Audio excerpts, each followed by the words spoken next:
I was at a ripe young age where being left home alone was exciting.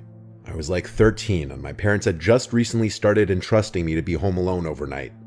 The only condition was I couldn't leave the house or have anyone over, but I was fine with that. Something about being able to blast my music or video games without my dad yelling at me was just exhilarating. To make things even better, it was a rainy night which turned into a thunderstorm. I sat outside under the awning for a while watching the thunderstorm as I like to do. I've always loved thunderstorms, as they just make staying in so much more cozy. After a while of watching the storm, I moved my Xbox from my room to the downstairs den TV, my dad's huge flat-screen TV with the Bose sound system. The only time I'd get to game on there was when I was home alone, and I loved it.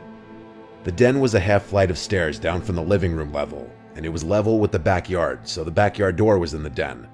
I'm describing the house in past tense because I moved out, but my parents do still live there. So I was playing Black Ops down in the den with the volume blasting. I was playing online multiplayer in a party with my friend Cody.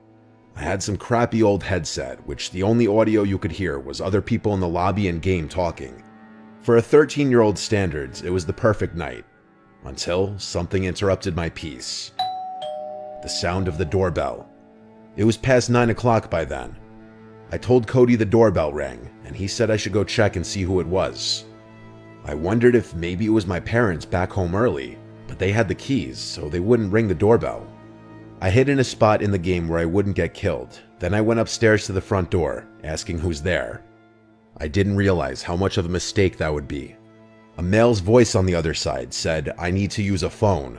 I didn't know what to do, so I didn't answer and went back downstairs. But it was too late. The damage was done, and I let whoever was out there know I was home. I told Cody about it, and his reaction was simply, "Yo, what the fuck?" He agreed with me that I shouldn't open the door, but the doorbell rang again. Cody said to ignore it.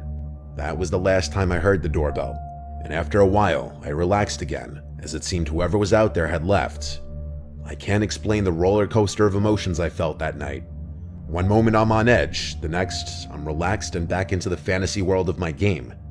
And then, as I was most at ease, I heard something to my right, and when I looked, I saw the back door closing and some tall man stepping inside. It was not my dad. It was a stranger. I dropped the controller and ran for the office door, and the cord to the headset quickly ripped out of the controller. I made it to the office and slammed the door shut, and I'm by no means exaggerating when I say the second after I locked the door handle aggressively shook as the man on the other side tried opening the door. The office had 2 doors in it, one that led to the den and one that led to the garage. My only chance to escape the house was to go through the garage. But before even moving, I just stood still, waiting for something to happen on the other side of the door. Seconds felt like minutes. The man knocked on the door and said, "Little boy, I just need to use your phone. I was stranded out in the rain." His knocks turned to pounds as his voice got louder and angrier sounding. It gradually turned to yelling and pounding. He yelled, "Open the fucking door, you little shit," as it sounded like he was literally trying to break down the door. I had no choice but to go through the garage. I pressed the button to open the garage door, and it was so loud and slow to open that I prayed the man couldn't hear it. As soon as it was up about halfway, I crawled under and ran through the storm a few doors down to our neighbor Julian's house, who I knew well because I used to play with his dog Copper when I was little. I heard Copper barking as I rang the bell, looking back at my house, hoping not to see someone coming down the block.